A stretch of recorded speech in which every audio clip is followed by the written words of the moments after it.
Veio para o que era seu, mas os seus não o receberam.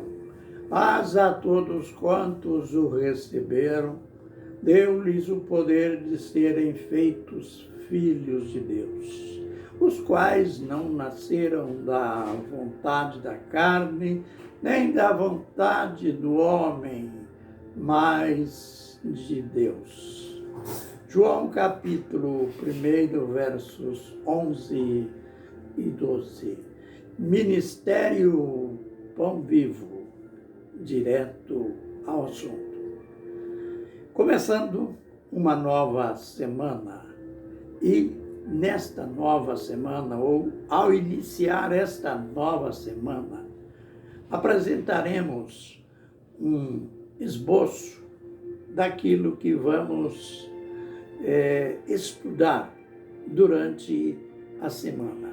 Aliás, nesta semana, querendo Deus, estaremos concluindo este encontro magnífico entre Pedro e Cornélio. Eu sei que a maioria dos leitores das Escrituras, quando chegam aqui neste acontecimento, várias perguntas sobem nas nossas mentes.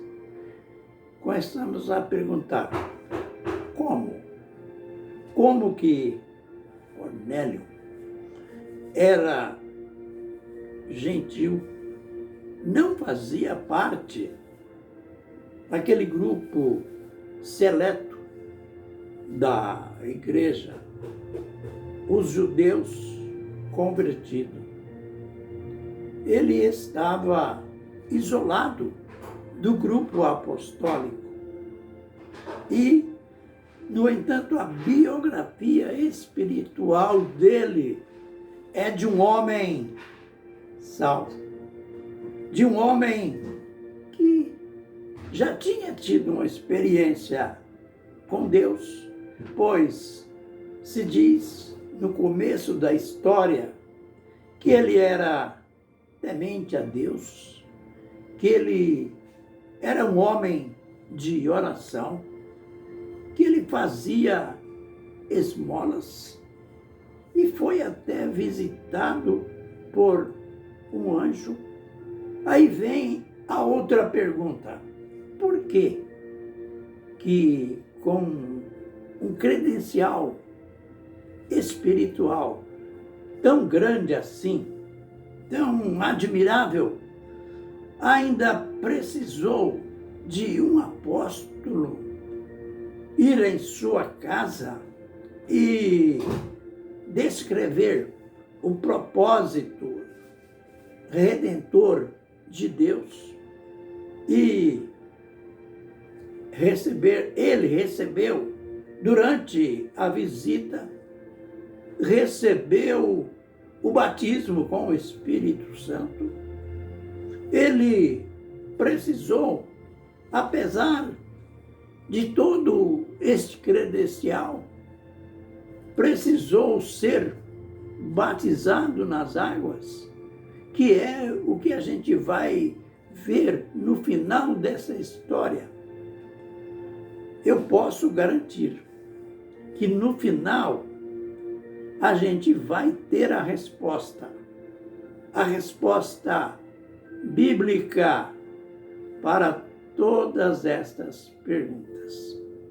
Tem uma parte, aliás, uma parte importante dentro da história, na visão do apóstolo Pedro, quando ele viu aquele lençol atado pelas 4 pontas e no seu interior cheio de animais imundos.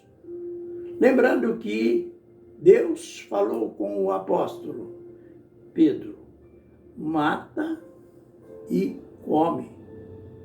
E Pedro, por causa de suas práticas judaizantes, ele respondeu taxativamente para Deus, como que contradizendo ou contrariando a ordem de Deus.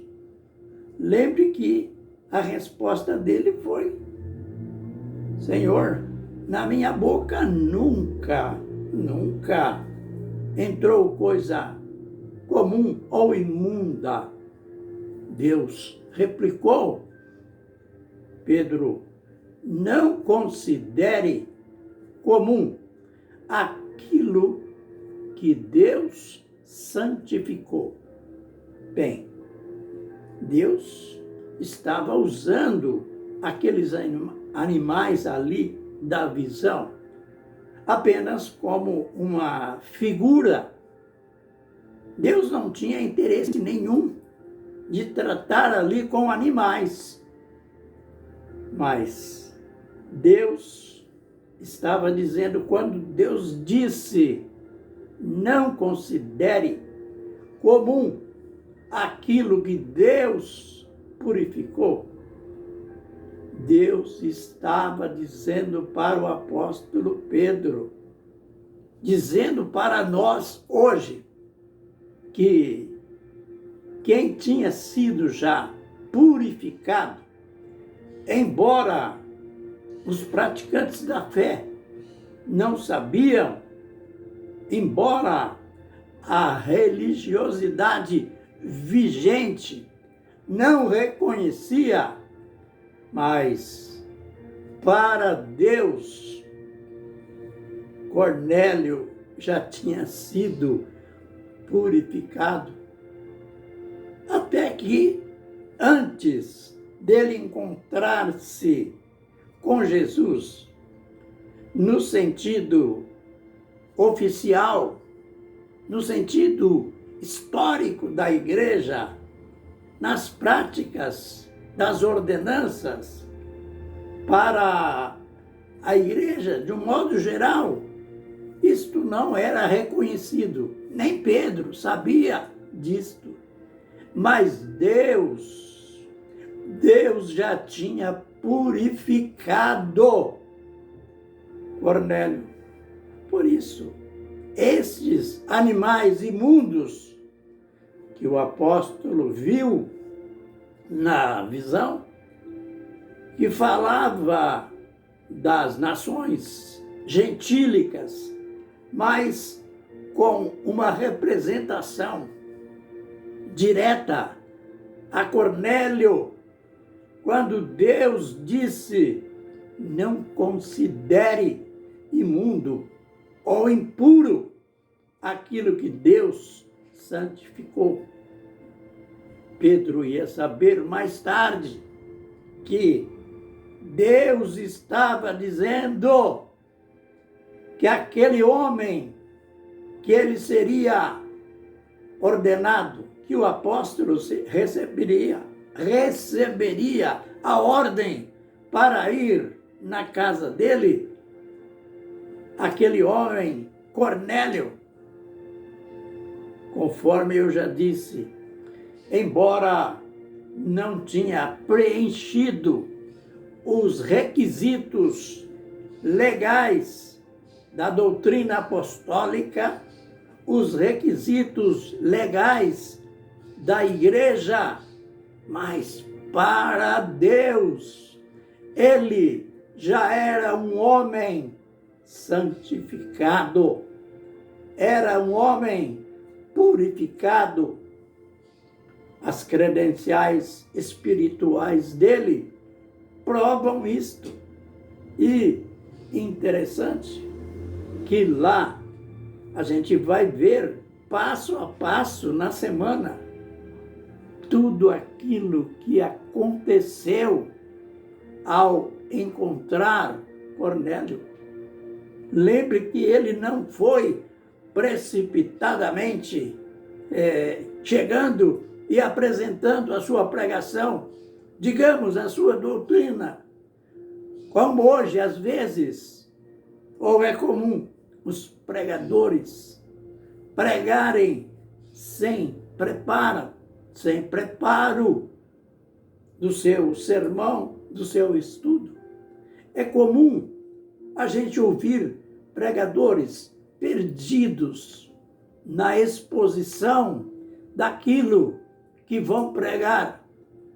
Pedro, para evitar, ou evitando isto, ao chegar perguntou: por quê? Por que vocês me trouxeram aqui? Por que eu fui chamado? Foi quando o dono da casa, quando Cornélio, que era o alvo da visita, contou da experiência com Deus. Veja, ele era santificado, ele já era purificado e ele contou da visão. Eu estava orando há 4 dias e eu vi diante de mim um anjo com roupas resplandecentes, e este anjo me deu ordem para te chamá-lo. E, concluindo o vídeo de hoje, interessante que ao contar tudo que ele viu naquela visão, ele falou para o pregador, falou para o apóstolo: olha, então, estamos diante de Deus, aleluia. Veja como que o homem era temente a Deus. Às vezes, nós consideramos um culto simplesmente como uma ida numa reunião, como um encontro dominical, ou não importa o dia. E ignoramos totalmente a presença de Deus. Aliás, tem alguns cultos que nem sei se Deus vai lá. Mas isso aqui é lindo. O Cornélio falou para o pregador: pregue. Fale o que você tem que falar. Estamos diante de Deus. Aleluia. Consideremos então, cada vídeo que a gente prega, cada vídeo que você ouve, considere-se, tenha fé que você está diante de Deus. Não é mais um vídeo apenas. Você está diante de Deus, aberto, deve estar aberto, como estava Cornélio, diante de Deus. Aí você vai ver o que vai acontecer neste culto. A gente para por aqui, mas olha, coisas grandes ainda virão. Amém e amém.